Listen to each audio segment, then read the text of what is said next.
Oi pessoal, hoje mais um assunto palpitante. Eu vou falar sobre a molécula da saúde, a molécula do desejo, a molécula que traz prazer.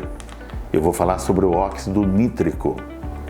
O óxido nítrico, ele é produzido pelo nosso corpo quando você come folhas verdes. As folhas verdes passam pela microbiota, pela flora bacteriana bucal, e ali esse nitrato que está na folha verde vira nitrito. O nitrito vai até o estômago, sob a ação do ácido clorídrico, pH abaixo de 3,4, vira óxido nítrico. Repetindo então, a folha verde tem nitrato. Você ingerindo nitrato, sofre uma decomposição na nossa microbiota bucal.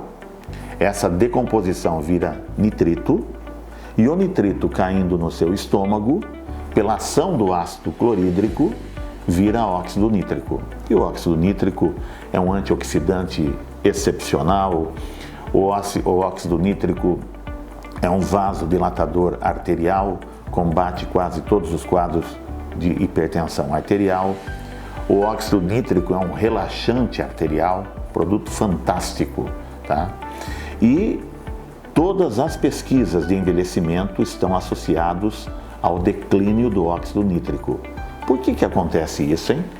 Porque eu já falei que a partir de 35, 40 anos de idade, a produção de ácido clorídrico pelo estômago começa a se declinar. Então aquele nitrito que foi produzido pela boca não se converte em óxido nítrico. Começa a haver declínio dele. A pessoa começa a ter problemas de hipertensão arterial. E aí o médico prescreve vários antihipertensivos e o problema não é esse. O problema é o declínio do ácido clorídrico. Um outro fator interessante que leva a esse declínio do óxido nítrico é os enxaguantes bucais. Totalmente proibidos, veneno puro, como eu falo. O enxaguante bucal, que faz asepsia da boca, mata a microbiota bucal, e a microbiota bucal faz com que não haja transformação do nitrato em nitrito. Portanto, enxaguantes bucais estão totalmente proibidos, porque prejudicam o seu corpo e geram envelhecimento precoce e pode gerar problemas de hipertensão arterial.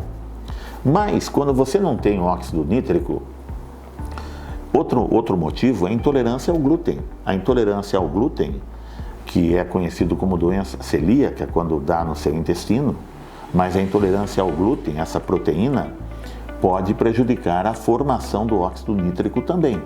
E pode gerar anticorpos, antiglutaminase, que age no corpo inteiro, prejudicando o nosso corpo, gerando doenças autoimunes. Age na sua tireoide, um anticorpo chamado antimicrosomal, causando hipotireoidismo autoimune ou doença de Hashimoto.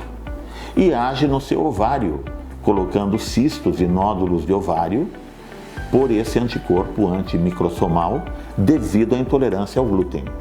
Devo ressaltar também que a intolerância ao glúten provoca infertilidade em mulheres. Quantas mulheres que não conseguem conceber, que não ovulam, porque são intolerantes ao glúten? Quantos homens têm oligoespermia ou azoospermia, pouca produção de espermatozoides, porque tem intolerância ao glúten? É só retirar o glúten, não precisa nenhum tratamento. A microbiota bucal e o próprio ácido clorídrico formam óxido nítrico, e aí você está plenamente fértil, e o homem também com aumento do volume espermático. Mas o que eu queria falar, antes de entrar em duas frutas extraordinárias, que é a melancia e a própria maçã, antes de entrar nesses dois produtos, eu queria falar que o carboidrato, que é um veneno, existe o chamado índice glicêmico. O que é o índice glicêmico? Quanto do carboidrato provoca a formação de insulina? A insulina pega 85% do carboidrato e deposita na sua barriga como gordura visceral, que é uma gordura que pode provocar problemas cardiovasculares.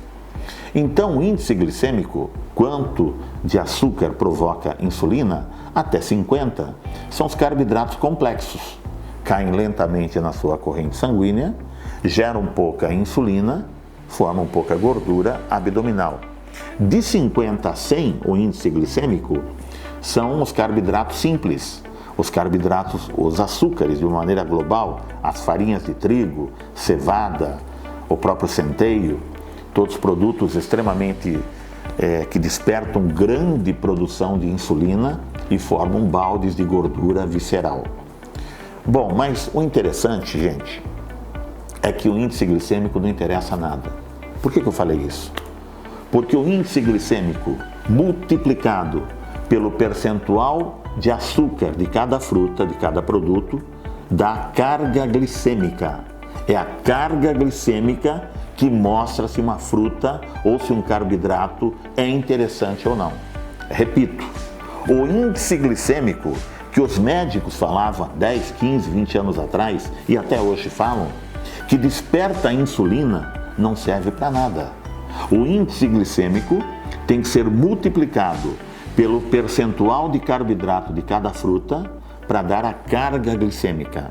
Uma carga glicêmica abaixo de 11 é um carboidrato excepcional. Entra a melancia, como vocês vão ver agora, entra a maçã, como vocês vão ver agora, entra a batata doce, que vocês vão ver agora também, tá? Índice glicêmico de 11 a 19 é perigoso e índice glicêmico acima de 19 não se deve usar. Então, por exemplo, a banana. A banana a gente sabe que é um produto extraordinário porque tem triptofano. O triptofano forma a serotonina combate os quadros depressivos. A banana é uma das 3 principais frutas do mundo. A banana tem potássio. O potássio é um carreador, carrega a serotonina sua também. Então a banana é um produto completo. E veja só, a banana tem um índice glicêmico 52. Entre 0 a 100, ela está no meio. Só que ela tem 20% apenas de carboidratos dentro dela. O que dá uma carga glicêmica de 10, ou seja, abaixo de 11. Portanto, a banana você pode comer sem ter a preocupação de ganhar gordura visceral. Vamos passar por uma baguete, por um pãozinho, para vocês terem uma noção? A baguete tem um índice glicêmico 95, ou seja, gera insulina em grande quantidade, forma gordura aos baldes. Mas quanto de carboidrato ela tem? 50% de carboidrato, o que dá uma carga glicêmica de 48, bem acima do limite máximo, que seria 19. Então a baguete não se pode comer em hipótese nenhuma. Vamos passar para a batata doce? A batata doce tem um índice glicêmico 50, na metade, gerando insulina. O percentual de carboidratos dela é de 18%. Portanto, ela tem uma carga glicêmica de 9,5. Batata doce pode ser ingerido na atividade física e fora dela. Agora vamos para os dois que eu estava querendo. Tudo isso para chegar na melancia e para chegar na maçã.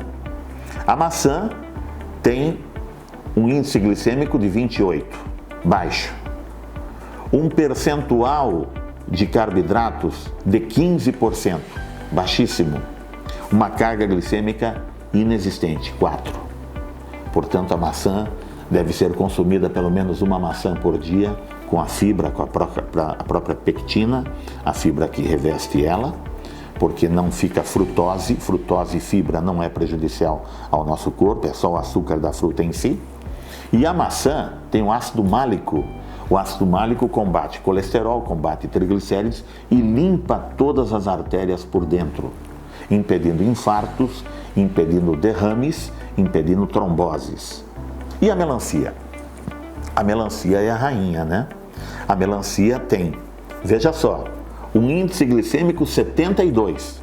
Puxa, gera muita insulina, provoca muita gordura, mas ela tem 5% apenas no percentual de carboidrato, o que gera um índice glicêmico de 3,6.